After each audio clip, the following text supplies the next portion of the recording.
barriers and tariff wars, confrontations and conflicts raging unchecked and unabated to the growing climate crisis set to overshoot the critical 1.5 degrees Celsius limit, the stalled 2030 agenda with the Sustainable Development Goals merely 35% only of SDG on track or making moderate progress, and the double-edged sword of artificial intelligence and biotech with both unprecedented potential and sobering unknown risks. An era of profound changes and transformation, unseen in scale and intensity for a century, is truly upon us, in full swing and far beyond expectation. Humanity has a simple but tough choice to make. Do we want a peace or war, or solidarity, or division, collaboration or confrontation, opening up or walling up, win-win or zero-sum? It's simple because the vast majority of countries have made the right choice by reaffirming and recommitting to the multilateral approach, international cooperation, and the collective path forward. It's tough. However, because the words and pledges remain to be matched with the follow-up actions on the ground. Here in Asia, we have chosen to do the right things and do things right. In contrast to the rising unilateralism and protectionism elsewhere, Asian countries have stayed the course of opening up, regional integration, and common development by forging closer economic and trade ties from the single largest free trade agreement, RCEP, Regional Comprehensive Economic Partnership, upgrading of the China-ASEAN FTA to the first ever ASEAN GCC China Summit. Intra-Asia trade now stands at 57.2%, with China, Japan, Korea, and ASEAN increasingly reliant on the Asian market and regional value chains. A greater level of integration has put the Asian economy on a more solid footing, ensuring that Asia remains the engine of the world economy and a major contributor to the global growth with vigor, resilience, and vitality. Here in Boao, members of the Boao family continue to uphold and speak out loud and clear for multilateralism, free trade, and globalization. We are proud to be one of the few international organizations that are still committed to rebuilding trust, reigniting solidarity, and rekindling cooperation. At a time of growing division, chaos, uncertainty, and complexity, what we need more than ever are dialogue and exchanges, such as this annual conference, not bickering, finger-pointing, or confrontation, more commonly seen elsewhere. That brings us to the theme of this annual conference: shaping a shared future, new dynamics, new opportunities, new cooperation. Our message is clear, loud and clear. So long as we stand firm in our conviction and work together in unity and solidarity, we can translate challenges into opportunities and achieve win-win through cooperation on our collective journey towards building a community with a shared future for mankind, as envisioned by President Xi Jinping of our host country, China. To that end, I take this occasion to announce a PFA initiative adopted by the Board of Directors the day before yesterday. The Boao Forum for Asia initiative on promoting Asian regional cooperation, in line with the mission and purpose of the PFA, based on lessons and experiences in national and regional economic development. We are deeply convinced of the power and effectiveness of regional cooperation through leading international organizations like the Asian Infrastructure Investment Bank, AIIB, and the Global Green Growth Institute, GGGI, in Korea, in cushioning external shocks, increasing resilience, and lifting productivity. We, therefore, call upon all economies and stakeholders to, 1, recommit to multilateralism, free trade, and the open world economy as the right way forward. Second, empower the real economy with the digital and smart technologies. Third, pursue sustainable development through a green transition. Fourth, establish arrangements, frameworks, and institutions of open regionalism at various levels. Fifth, strengthen connectivity and supply chain cooperation. Sixth, bridge the development divide for an inclusivity that leaves no one behind. And seventh, forge broader and closer partnership in shaping a bright, shared future for Asia and the world. Excellencies, distinguished political leaders, ladies and gentlemen, alone we go fast. Together we can go far. This is an initiative that calls for collective, consistent, and constructive efforts of all stakeholders, and it will be a long and arduous journey that requires vision, patience, and persistence.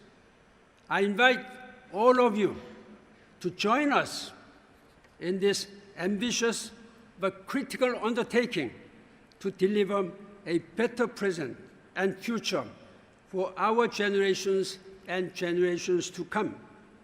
Excellency, again, let us work together to realize a better world and sustainable future for all of us, particularly of our succeeding generations. This is many of you for political leadership, and most of us, we have moral responsibility to work together.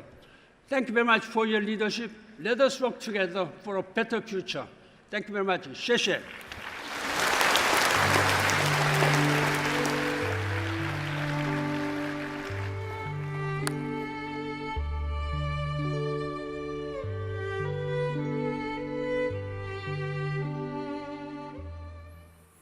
Thank you very much, Chairman Ban, for your insightful address and for presenting the initiatives on behalf of the World Forum for Asia concerning strengthening regional cooperation. Your long-standing dedication to multilateralism, global governance, reform, and common development has been inspiring and remarkable. And you have made invaluable contributions to the development of the World Forum for Asia. Once again, please accept our sincere thanks and highest respect.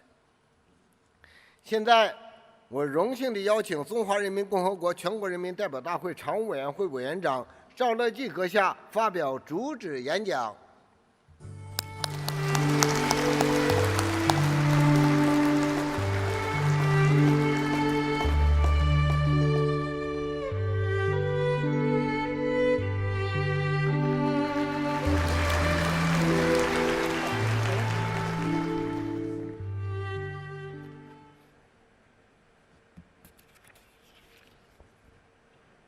尊敬的各位各国领导人，尊敬的各位国际组织负责人，尊敬的各位博鳌亚洲论坛理事，各位来宾、女士们、先生们、朋友们，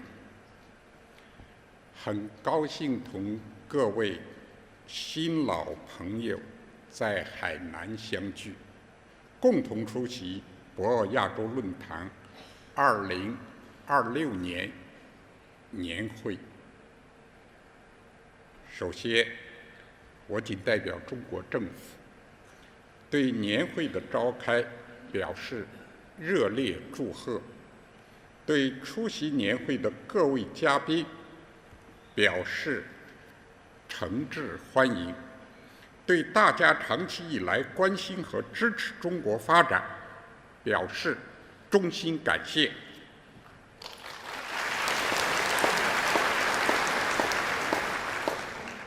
今年是博鳌亚洲论坛成立25周年。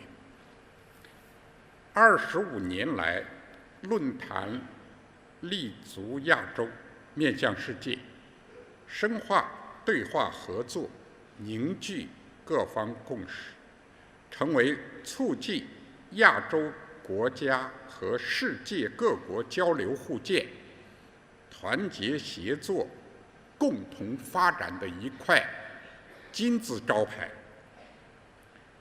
本届年会以塑造共同未来、新形势、新机遇、新合作为主题，具有很强的现实意义。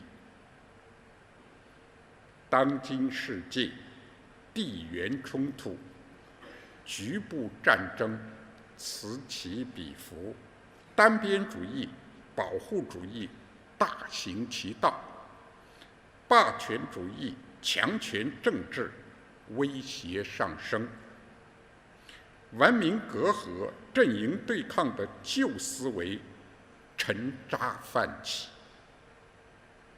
各国人民要求和平与发展的愿望更加迫切，追求公平正义的呼声更加强烈。历史已经并将继续证明，团结才是力量，合作才能共赢。人类只有同心协力、携手前行，才能应对全球性风险挑战，创造美好未来。面对世界之变、时代之变、历史之变，习近平主席提出构建人类命运共同体理念和全球发展倡议、全球安全倡议、全球文明倡议、全球治理倡议，为世界百年变局向何处去指明了正确方向。我们要顺应和平、发展、合作、共赢的时代潮流，坚定信心，勇毅笃行，共同建设好亚洲家园，携手构建人类命运共同体。在此，我愿分享几点看法：摒弃冲突对抗，开创和平安宁的美好未来。亚洲人民曾饱受战乱之苦，深知和平稳定的珍贵。我们要践行共同、综合、合作、可持续的安全观，尊重各国主权和领土完整，坚持不干涉别国内政，通过和平方式政治解决矛盾分歧，推动构建安危与共、求同存异、对话协商的亚洲安全模式，共同维护地区和世界和平稳定，摒弃封闭排他，开创合作共赢的美好未来。过去几十年，亚洲国家秉持开放的区域主义，走出一条互利共赢之路，创造了举世瞩目的亚洲奇迹。我们要倡导普惠包容的经济全球化，坚持开放合作，相互成就，发挥比较优势，破除各种壁垒，深入推进区域一体化，共同维护产业链、供应链稳定畅通，为全球经济增长注入更多稳定性和正能量，摒弃强权霸凌，开创公平正义的美好未来。亚洲人民有反抗殖民主义、帝国主义、霸权主义的光荣传统，都珍视和追求独立自主、自立自强、和平共处。我们要践行共商、共建、共享的全球治理观，坚持真正的多边主义，坚定维护以联合国为核心的国际体系和以国际法为基础的国际秩序，倡导平等有序的世界多极化，推动构建更加公正合理的全球治理体系，摒弃猜忌隔阂，开创互尊互信的美好未来。亚洲是人类文明的重要发祥地，各种文明在这片土地上交相辉映，古老的丝绸之路见证了亚洲人民友好往来、互学互鉴的历史。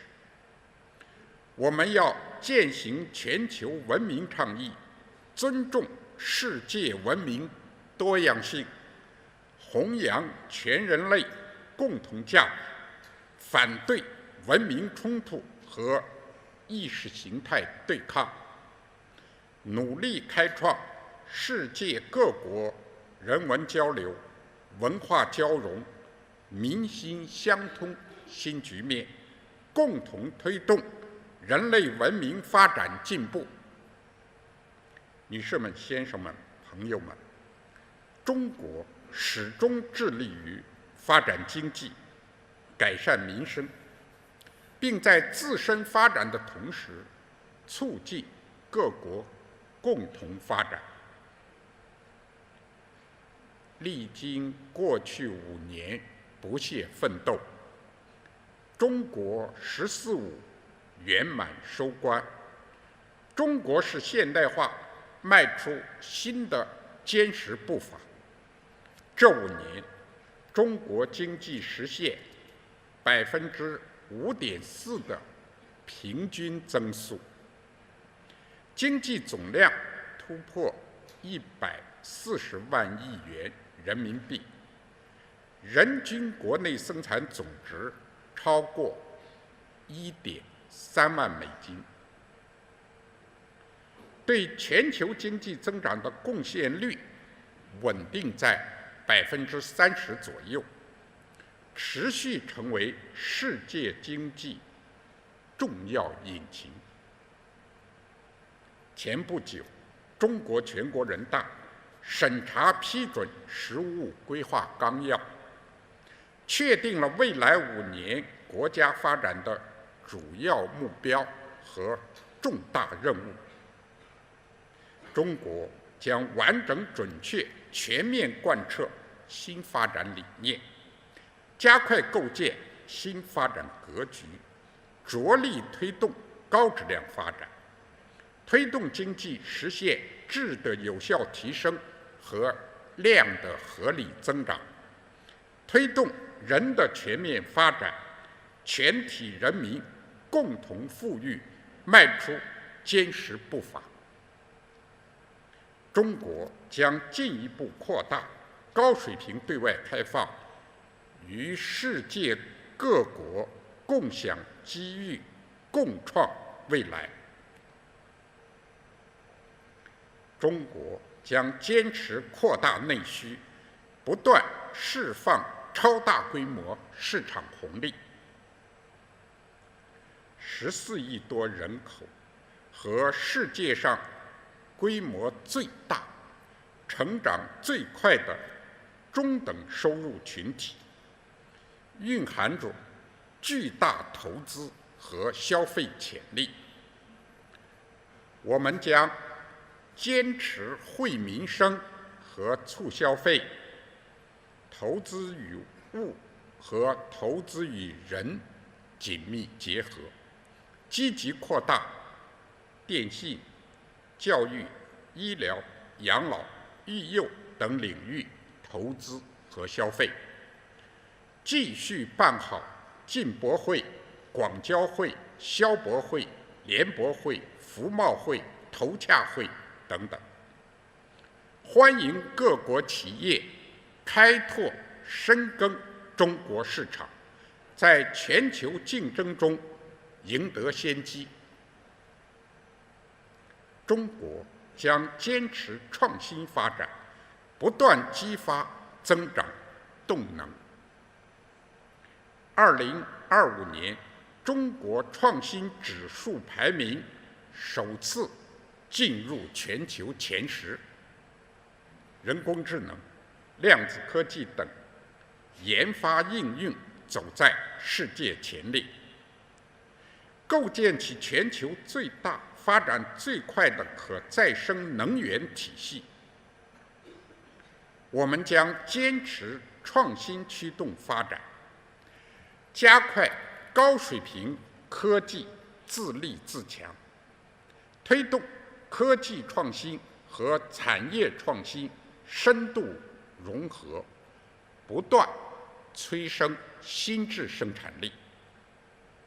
同时，积极参与全球科技治理，落实国际科技合作倡议和全球人工智能治理倡议，让科技创新成果更好造福各国人民。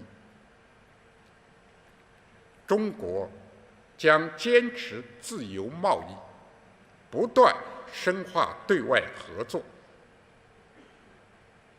今年是中国加入世贸组织25周年，中国已经是160多个国家和地区的主要贸易伙伴，与31个国家和地区签署24项自贸协定。海南自贸港全岛封关运作，成为引领中国新时代对外开放的重要门户。我们将稳步扩大制度性开放，提升贸易投资合作质量和水平，高质量共建“一带一路”，促进全球贸易和投资自由化、便利化维护和发展开放型世界经济。中国将坚持全面依法治国，不断优化营商环境。法治是中国式现代化的重要保障。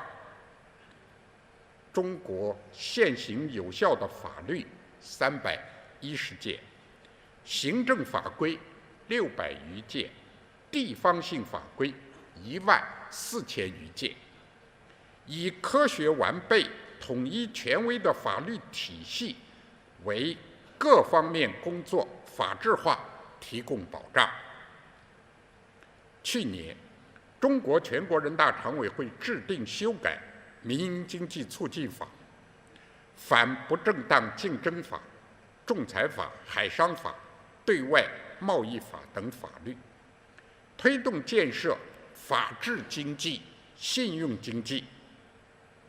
我们将持续打造市场化、法治化、国际化一流营商环境，依法保护外商投资合法权益，全面落实国民待遇，切实做到法律适用上一致，地位待遇上平等。中国将长期成为外资企业投资兴业的沃土。今年11月，将在中国深圳举行亚太经合组织第33次领导人非正式会议。中方愿以担任东道主为契机，同各方携手建设亚太共同体，为亚太发展注入更大活力和更强动力。女士们、先生们、朋友们，百舸争流，奋楫者先，千帆竞发，勇进者胜。让我们高扬合作的风帆，铆定构建人类命运共同体的目标方向，劈波斩浪，奋楫前行，共创亚洲和世界更加美好的未来。最后，祝愿博鳌亚洲论坛2026年年会圆满成功。谢谢大家。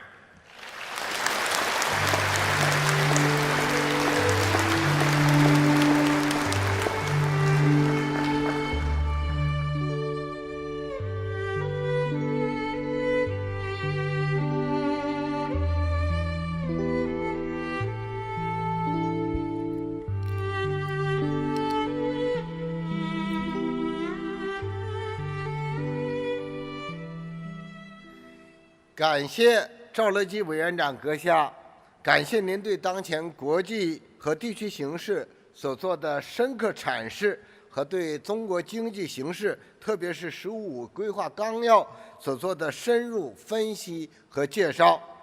您提出的4点主张非常重要。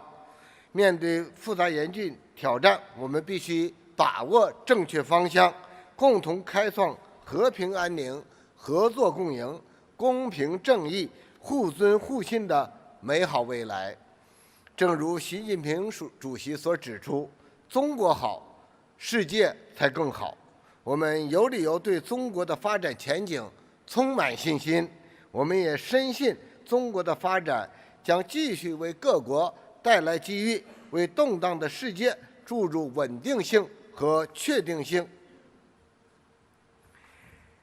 Now it's my great honor to invite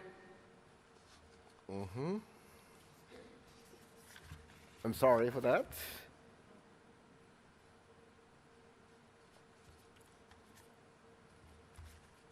I lost a page.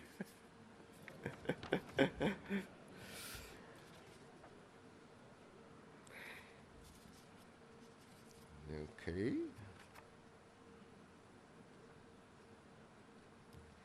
Now it's my great honor to invite His Excellency Prime Minister Lawrence Wong of the Republic of Singapore to deliver his address. The floor is yours.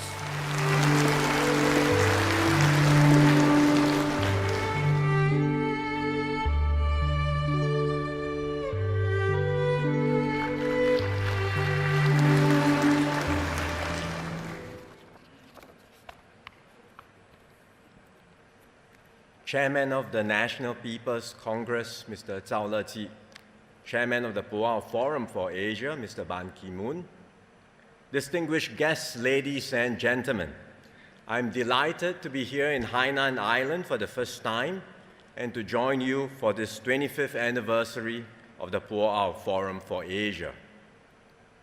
This milestone comes at a time of profound change in the world. Hence the theme of this year's conference on new dynamics, new opportunities, and new cooperation. And it's a theme that's both timely and pressing.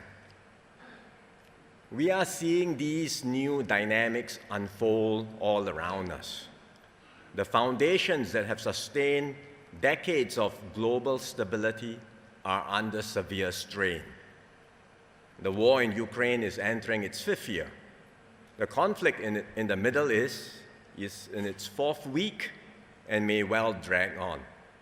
These wars have claimed many lives and inflicted immense suffering on populations. They are not distant events. They have real consequences for all of us, driving up food and energy prices, disrupting supply chains, and raising the risk of a global economic slowdown. More fundamentally, we are witnessing a worrying breakdown of the institutions and norms that have long anchored the global system. For decades, international law and multilateral rules provided guardrails for state behavior. They did not eliminate conflict, but they tempered it and brought a measure of predictability to international relations. Today, those guardrails are weakening. International relations are increasingly shaped by geopolitical rivalry and zero-sum thinking. States feel less bound by rules and more inclined to act whenever they have the power to do so. Small and middle-sized countries feel this most acutely. But even large powers will find that a world where the strong do as they please is ultimately more dangerous for all.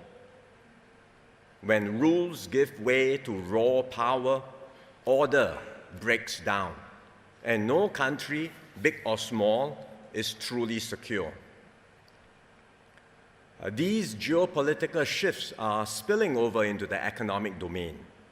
For nearly 8 decades, the global economy prioritized efficiency, integrating markets, and optimizing production across borders. That model is being reworked. Resilience and security are taking precedence. Countries are moving to reduce dependencies and reconfigure how they engage with the global economy. All this makes it harder to address shared global challenges, whether it is tackling climate change or ensuring the safe and responsible use of artificial intelligence. Progress on these matters depends on collective global action.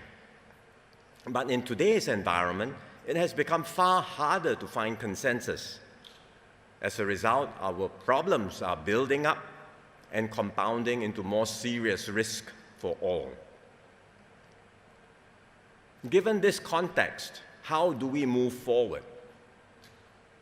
In the past, our instinct was to seek broad multilateral arrangements. These remain important. But in today's more complex and fractured world, multilateral agreements are extremely hard to reach. Yet, given the challenges we face, we cannot afford to wait for every country to move together at the same time and at the same speed. So we must find new ways to cooperate. To be clear, this does not mean abandoning multilateralism. On the contrary, we must continue to strengthen and reform global institutions, including the WTO and the United Nations, so that they remain effective and relevant. But alongside these efforts, we also need more flexible approaches to cooperation. One practical way is for smaller groups of like-minded countries and partners to create plurilateral arrangements. These can move faster to test ideas, set standards, and deliver results. We already see this practical and pragmatic approach at work. Agreements like the Regional Comprehensive Economic Partnership, or RCEP, and the Comprehensive and Progressive Agreement for Trans-Pacific Partnership, or the CPTPP, are advancing economic integration, while the Digital Economy Partnership Agreement, or DEPA, is breaking new ground in digital trade. These are not exclusive clubs. They are open and inclusive frameworks that set high standards and that others can join when they are ready. And in this way, they complement rather than replace the multilateral system. So in practice, we are likely to see a landscape of multiple overlapping coalitions, different groupings of countries working together on specific challenges. This may not be the ideal model for global cooperation, but in today's circumstances, it is a practical way to move forward and to sustain momentum. And if designed well, these coalitions can complement and reinforce one another and serve as building blocks for a more resilient global architecture over time. As we build this new generation of pathfinders, China will play a critical role, given its growing economic weight and increasing capacity to shape global outcomes. China has placed science, technology, and innovation at the center of its development strategy. It is already at the forefront in key emerging areas, including digital and green technologies. More importantly, it's advancing innovation at scale, accelerating adoption and driving progress across industries. China is therefore well positioned, not just to participate in the next wave of technological change, but to shape and lead this change. At the same time, we see growing global interest in Chinese culture and innovation, from films, music, and games to consumer brands and digital platforms. This is especially evident among younger audiences around the world and reflects China's expanding influence in both the creative and digital economies. With its growing capabilities, China has contributed to global development, for example, through platforms like the Asian Infrastructure Investment Bank, AIIB, and the Belt and Road Initiative. Singapore supported both initiatives early because we recognize their potential to enhance connectivity, generate opportunities, and uplift communities across the region. China has also taken steps to assume greater responsibilities in the international system. It has voluntarily given up certain WTO developing country benefits and indicated its readiness to shoulder obligations commensurate with its level of development. Beyond this, China continues to contribute ideas to global discussions through its Community with a Shared Future and 4 key global initiatives on development, security, civilization, and governance. These reflect China's growing engagement in shaping the global agenda. Singapore welcomes this constructive engagement and will work with China in areas of shared interest, including on sustainable development and global governance. Singapore also believes that China can play an even bigger role in supporting regional prosperity and stability. China's vast domestic market can be a powerful engine of growth for the region. China's 15th five-year plan, with its greater emphasis on domestic consumption, points in this direction and will create new opportunities for the region. China can also help shape the region's evolving economic architecture. At a time of growing fragmentation, the world needs strong advocates for open and rules-based trade. Here in Hainan, the Free Trade Port stands as a concrete example of China's commitment to openness.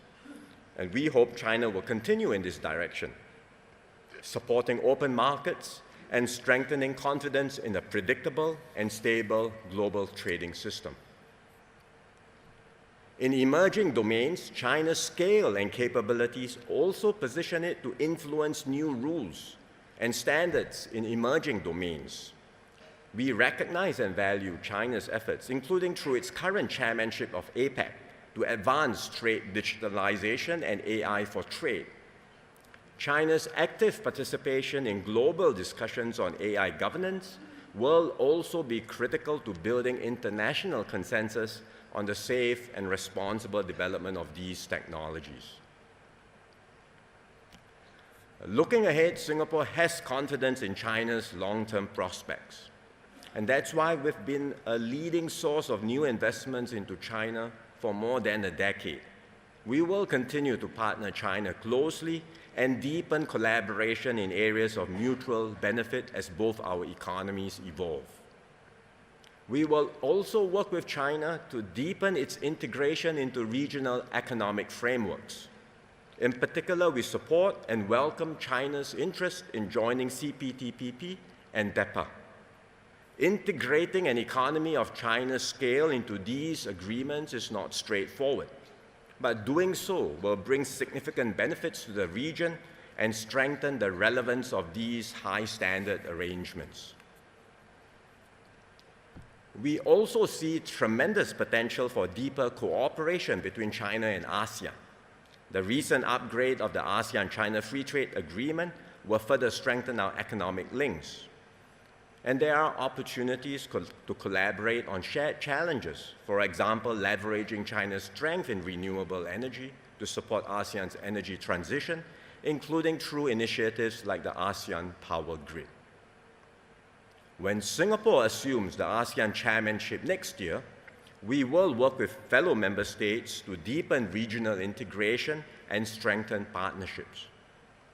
In Asia, we will work closely with partners like China, Japan, Korea, and India. Beyond the region, we will expand engagement with key partners, including the Gulf Cooperation Council and the European Union.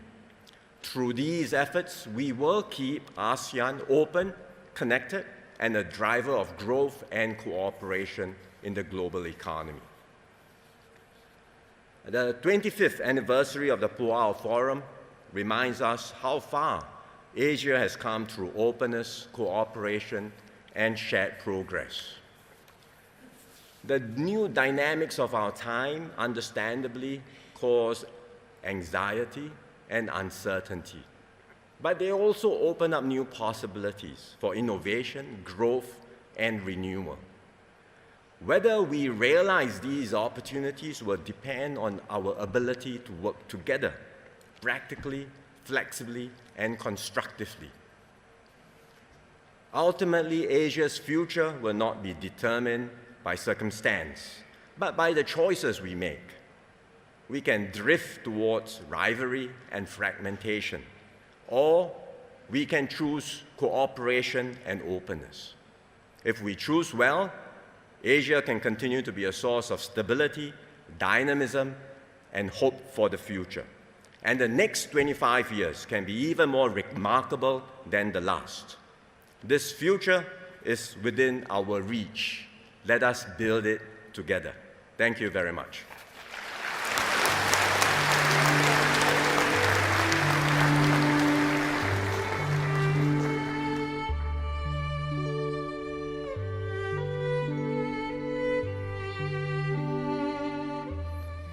Thank you very much, Your Excellency Prime Minister, for your very much insightful address. And also, thank you for your great contribution in promoting regional cooperation and also your support to BFA's efforts in promoting regional economic integration. Thank you for that. Now it's my great honor to invite Her Excellency Chairwoman Sihabi Gafarova of the Milli Majlis of the Republic of Azerbaijan to deliver her address.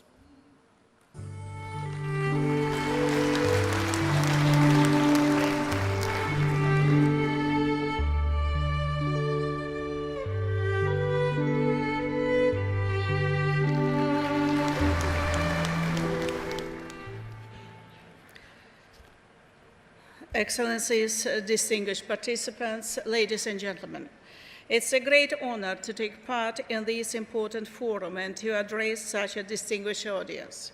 First of all, allow me to convey our sincere gratitude and appreciation to His Excellency Mr. Zhao Leji, Chairman of the Standing Committee of the National People's Congress of the People's Republic of China, for the excellent organization of this forum and for the generous hospitality extended to all participants.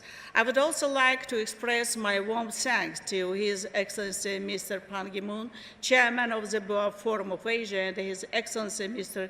Zhang Chun, Secretary General of the Forum, for their kind invitation to participate in this highly regarded event. Ladies and gentlemen, at a time of growing geopolitical tensions, widening inequalities, and global challenges, dialogue and cooperation are not optional, they are imperative. In this regard, the Boer Forum stands as a vital platform for collective reflection and coordinated action.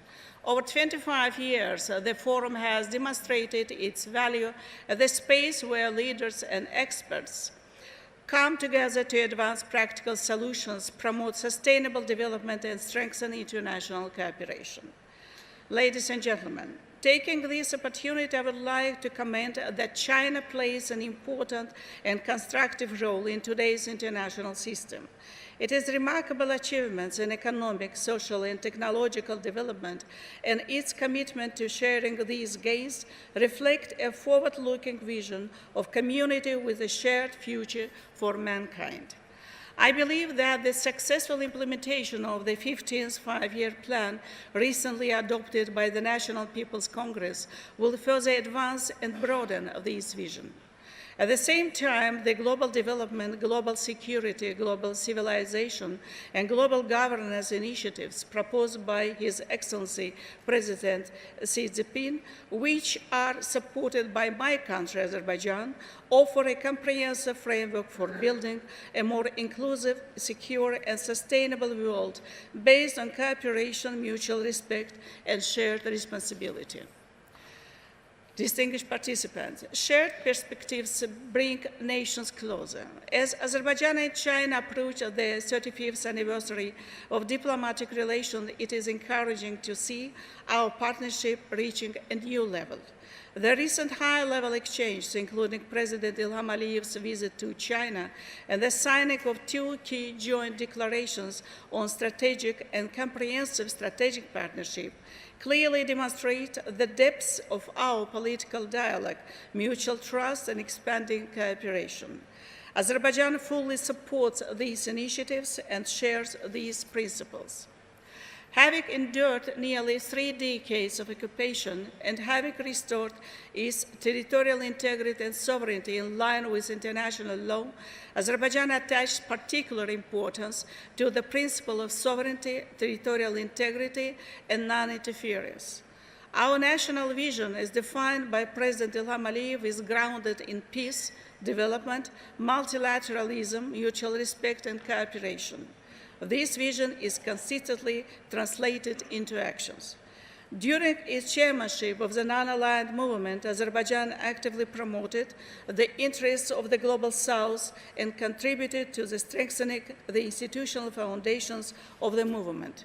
The parliamentary network of the non-aligned movement, established at the initiative of President Aliyev and currently chaired by our parliament, provides an important platform for achieving common goals through parliamentary cooperation. As host of COP29, Azerbaijan worked to bridge divides between the global North and South and to advance key outcomes on the global climate agenda.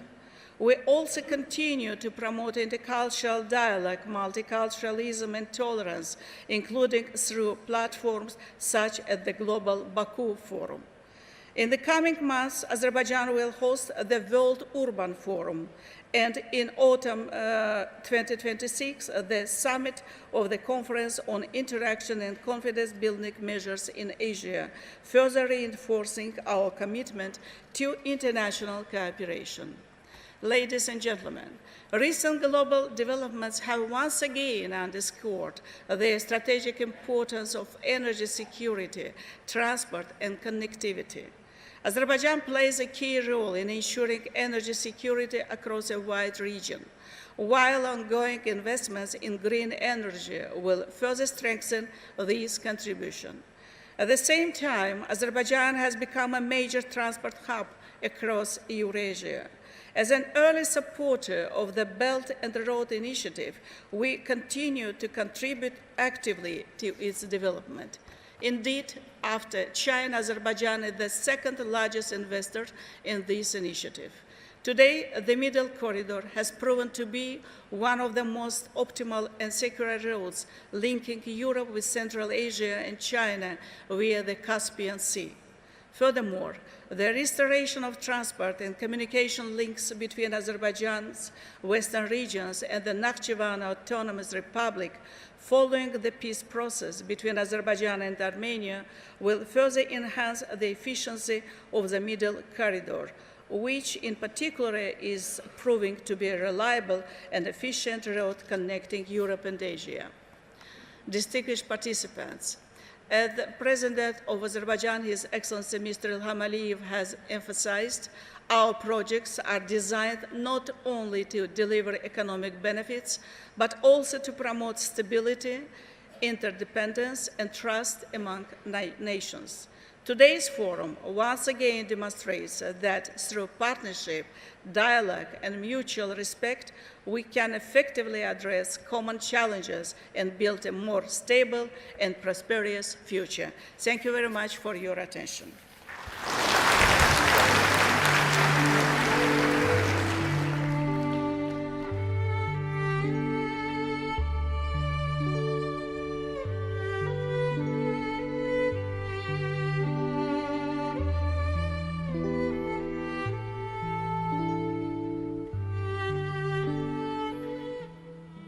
Thank you very much, Your Excellency, Chairperson Gafarova. Thank you for your very much insightful remarks and also your ideas in promoting trust, dialogue, and cooperation.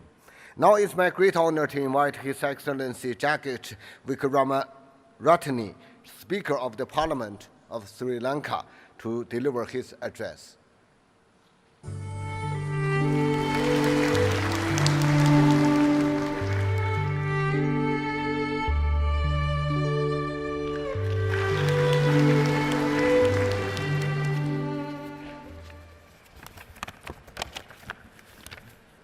Excellencies, distinguished heads of the government and ministers, leaders of industry and academia, ladies and gentlemen. It gives me a great pleasure to be here today addressing this distinguished gathering at the plenary session of BAO Forum for Asia 2026 conference. I wish to appreciate the role played by the BAO Forum for Asia as a platform for dialogue, cooperation, and vision for shared prosperity across our region over 25 years. I also wish to acknowledge the contribution of the People's Republic of China in supporting BAO Forum for Asia, a platform where not only governments but also businesses and academia work together in shaping Asia's future. Through initiatives that encourage connectivity, investment, and development partnerships, China has contributed meaningfully to advancing shared growth across the region.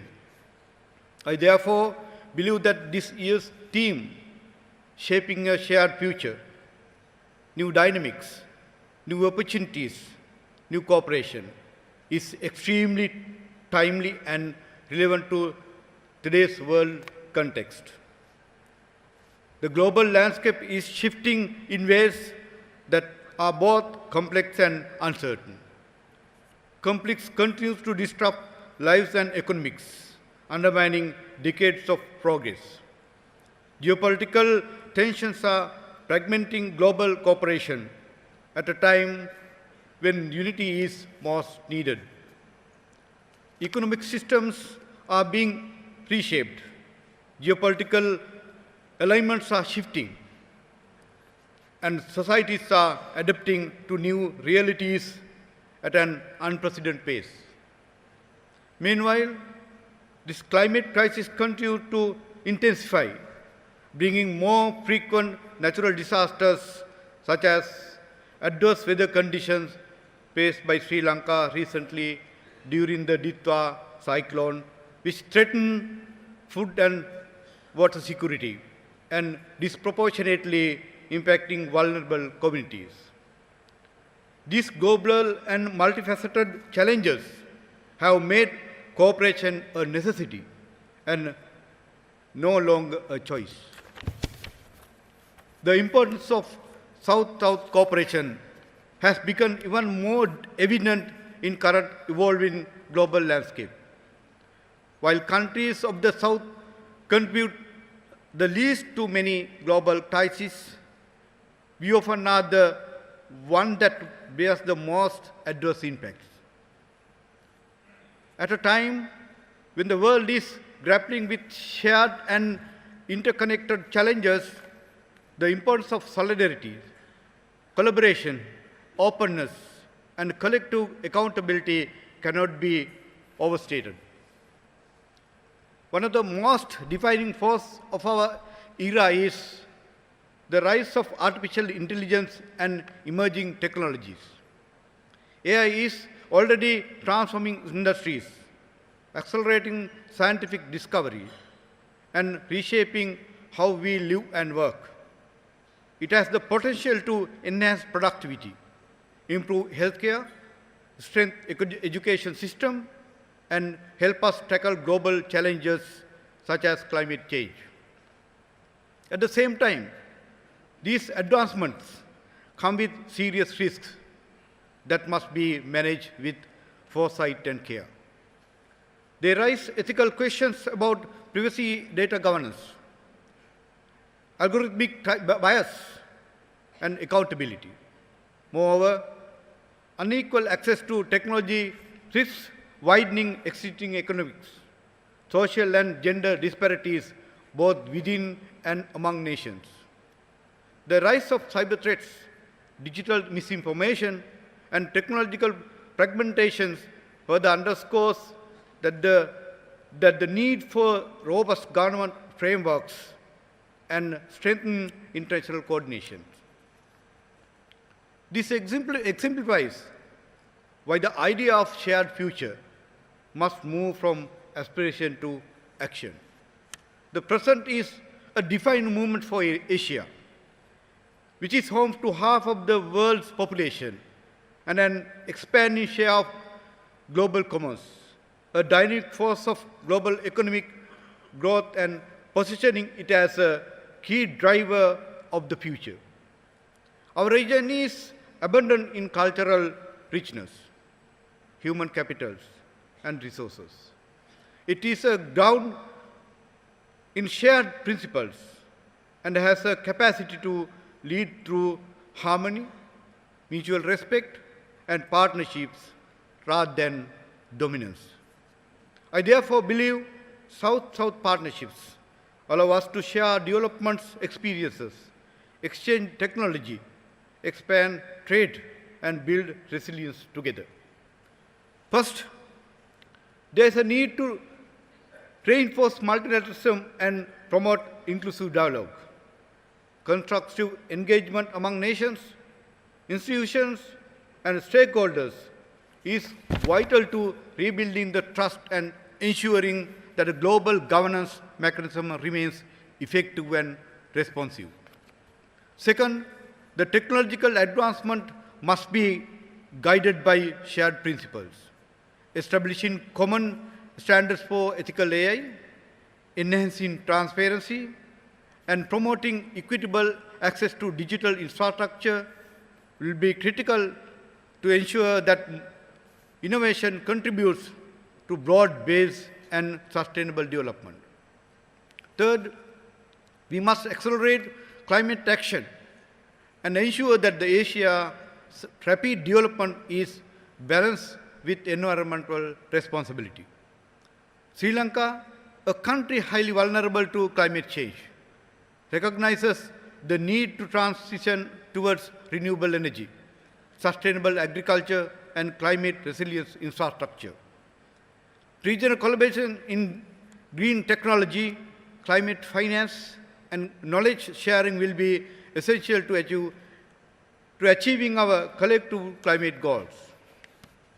Fourth, we must ensure that sustainable development remains at the center of our shared agenda. The future of Asia will be shaped by innovations. Investment in education and healthcare, digital transformation, reducing inequality, and research partnerships will empower the youth, ensuring that technological progress benefits all segments of the society. Ladies and gentlemen, Sri Lanka is currently undertaking important reforms aimed at restoring macroeconomic stability, strengthening governance, and creating a more competitive and investment-friendly economy. Under the leadership of President Anukumara Dissanayake, Sri Lanka is committed to building a transparent, people-centered, digitalized, and inclusive model for sustainable development with the support from our international partners. We aim to strengthen democratic governance, revitalize the economy, and ensure that development benefits all segments of society. These reforms are guided by the vision for thriving nation and beautiful life. In this journey, partnerships across Asia will play a vital role in transforming Sri Lanka as a hub for trade, investment, innovation in the Asia-Pacific region. We invite investors, entrepreneurs, and development partners to collaborate with us in areas such as renewable energy, tourism, digital services, logistics, and advanced manufacturing. We believe stronger South-South partnerships and knowledge sharing in trade, infrastructure, digital connectivity, agriculture, and climate resilience is essential in sharing a more balanced and inclusive international order, while supporting each other to navigate the uncertainties of the modern world. I believe that the BAO Forum is one of the best forums to work together to overcome these common challenges through South-South cooperation, which is built on mutual respect and shared opportunity and responsibility. On that note of optimism, I invite you all to work together to build an Asia that is open, resilient, sustainable, and inclusive. Together, let us shape a shared future, one defined by new dynamics, new opportunities, and above all, new cooperation. Thank you.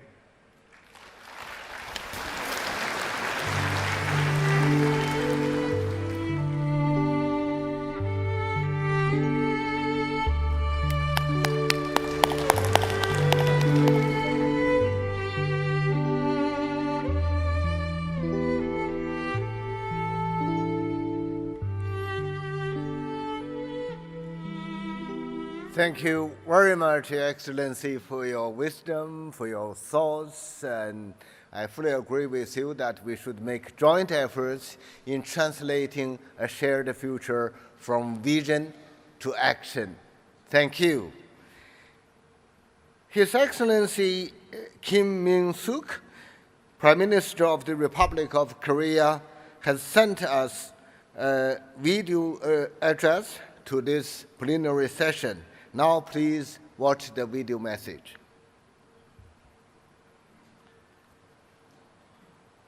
Your Excellency Chairman Chaology, Chairman Ban Ki-moon, Secretary General Jang Jin, distinguished guests, it's my great pleasure to extend my sincere congratulations on the opening of the Boao Forum for Asia Annual Conference 2026. I had looked forward to visiting Boao in person, but as the situation in the Middle East continues to go on, the Korean government has launched an emergency economic task force, and I have been called to fulfill my duty as a Prime Minister. I ask for your kind understanding in this matter. 한국은 창립 회원국으로서 지난 25년간 보아오 포럼과 함께 해왔습니다. 그간 중국을 비롯한 회원국들의 부단한 노력으로 보아오 포럼은 정부와 기업, 학계와 정계가 함께 아시아의 미래를 논의하는 대화 플랫폼으로 자리 잡았습니다. 귀빈 여러분, 전 세계에 불어닥친 불확실성의 파고가 거셉니다. 중동 상황과 러우 전쟁 등 국제정세의 긴장이 고조되고 있습니다. 기술혁신, 공급망 재편, 인구 구조와 같은 구조적 변화도 빠르게 진행되고 있습니다. 이번 보아오 포럼을 통해 변화하는 국제 환경 하에서 우리가 취할 새로운 방향에 관해 함께 논의하게 된 것을 뜻깊게 생각합니다. 세 가지 방향성, 혁신, 제도, 상호 연결성을 제시하고자 합니다. 첫째, 혁신입니다. 기술 혁신을 통한 새로운 성장 동력이 공동 번영에 기여하도록 국제 협력을 지속해야 합니다.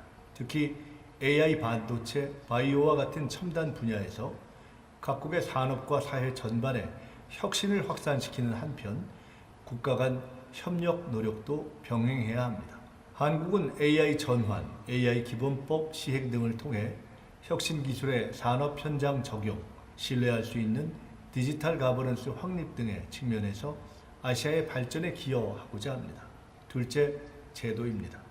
국제경제 환경이 불확실할수록 아시아의 영내 다자 협력 플랫폼인 RCEP, RCEP과 APEC, APEC을 통해서 무역과 투자의 예측 가능성을 높이고 공급망의 안전과 복원력을 강화할 수 있습니다. 작년 경주 APEC 정상회의의 성과가 올해 선전 APEC 정상회의로도 이어져서 영내 개방성과 안정성이 제고되고 디지털 전환과 포용적 성장에 보다 가까워지기를 바랍니다. 셋째, 상호 연결성입니다. 변화의 흐름에 맞춰서 국제협력의 지평을 새로운 의제로 확장하고 협력 주체도 다양화해야 합니다. 한국은 2026년을 녹색 대전환의 원년으로 삼아 산업과 에너지 전환을 가속화하고 있습니다. 공급망 안정성, 보건과 재난 대응, 사이버 및 초국경 안보 등 다양한 분야의 협력도 강화하고 있습니다. 영내 협력은 정부 간 합의만으로 완성되지 않습니다. 결국 사람과 사람의 연결이 협력을 지속시킵니다.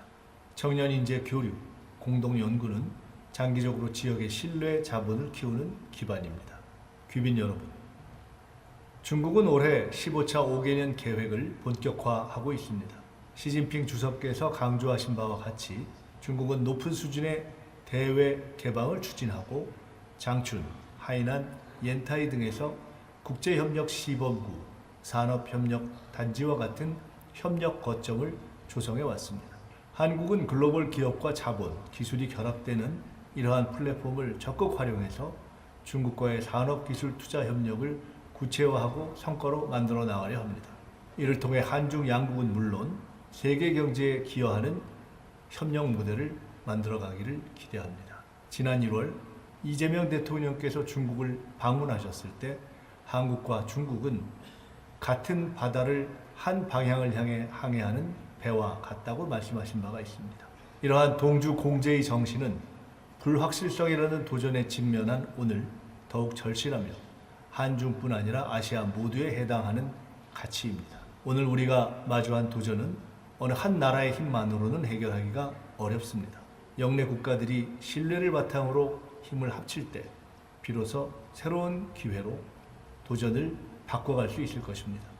期待博鳌亚洲论坛持续发展，成为能够积累这种信任的对话与合作平台。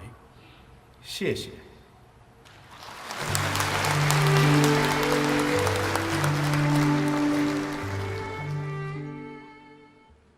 I thank His Excellency the Prime Minister's video message and also the strong support extended to the Boao Forum for Asia. I very much look forward to his personal participation next year. Now it's my great honor to invite Mr. Andrew Forrest, the Executive Chairman and founder of Fortescue Australia, to deliver his remarks.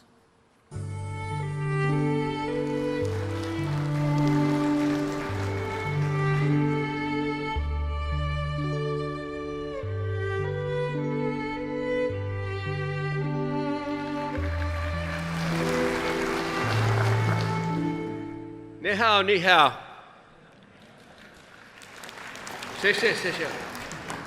I stand here undeserving, humble as a representative of the global business community, grateful to the sovereign leadership I've witnessed this morning.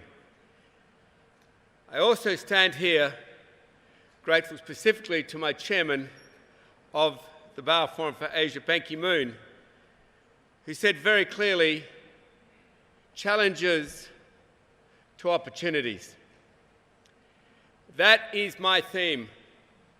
But let me ask you to look around a corner with me a little. All of you know, who know me personally, that I champion and work well with all peace-loving nations. So I would like to address with you what has been obliquely referred to many times, and that is the war in Iran and Ukraine. I know these nations.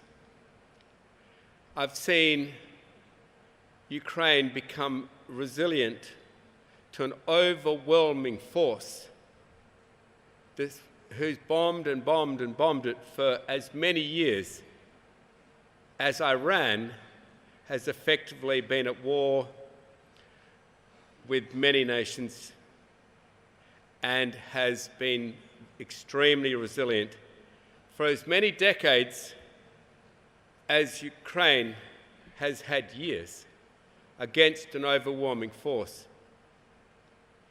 It's not working. Iran, if it is targeted for its civilian power energy systems, will respond, and perhaps this time not so surgically. It will lead to further breakdown in the energy systems of the world. And I remind everyone, fossil fuel is a weapon of war. That further breakdown could come home to North America, who may state they don't need the Straits of Hormuz, but of course they are a free market economy and their energy suppliers will take the market price. In that circumstance, with the midterm elections coming up in the United States, the President may restrict or stop the exports of gas to the world from North America to try and regain an electoral promise that he will make American industries more competitive. In that event, ladies and gentlemen, you have true fragmentation of the world. Now, I want to take you to a choice, leaders, for the weapon of peace. The weapon of peace is renewable energy. For those who think the technology isn't there, please have a little look at China. It's a fairly big player. China is going green because, like me as a doctor of ecology, it understands what is happening with climate change, like my dear friend, my chairman, Ban Ki-moon, sees the deep threat to all of us, but also because economically it makes huge sense for China. And I remind every business leader and every sovereign leader, you are not independent, you are not free, while you are relying on others for the most fundamental of your necessities, which is energy. From energy rolls health, rolls food, rolls freedom. And so I congratulate all those nations, and I see them in front of me, who are going to new energy, going to new materials, going to new green steel, as Australia is working hard to do with China, with huge partnerships in the making. And I say, ladies and gentlemen, to each of us, go with your freedom. Go with a much lower cost of energy. Go with an energy which is just verging on going fully baseload 24/7 power, like nuclear, like gas, like coal. And that is renewable energy. Working closely with partners all over the world and our own brilliant scientists, and very closely with China, Fortescue will deliver the world's first 24/7 baseload green energy grid, and it is starting now and it will be complete next year, and there lies the end of 1 billion litres of diesel a year. And if diesel were to rise by, say, $1 a litre, then the cost to my industry is $5 billion a year. That is what we can save if we switch to new energy, ladies and gentlemen. So I ask all of us now, take the lead of a corporation who is doing what it says it will do, that is my company Fortescue. Take the lead of China, which is acting in the best interests of each of its people, to lower the cost of living and increase the standard of living. And let us all, for humanity, our shareholders, our voters, our taxpayers, move to green energy. The model is here, ladies and gentlemen. The excuses are not. Let us move now. Thank you.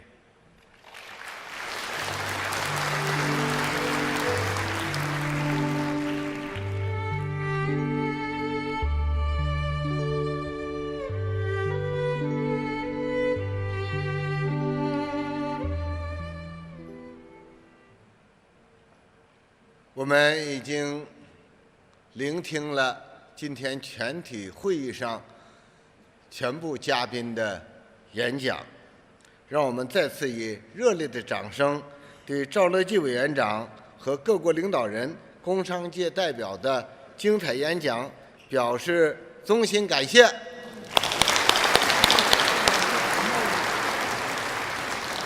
感谢你们所展现的战略眼光和分享的真知灼见，还有其他的领导人、国际组织负责人和很多重要嘉宾，在其他的场合，并将继续在各种场合发表重要见解。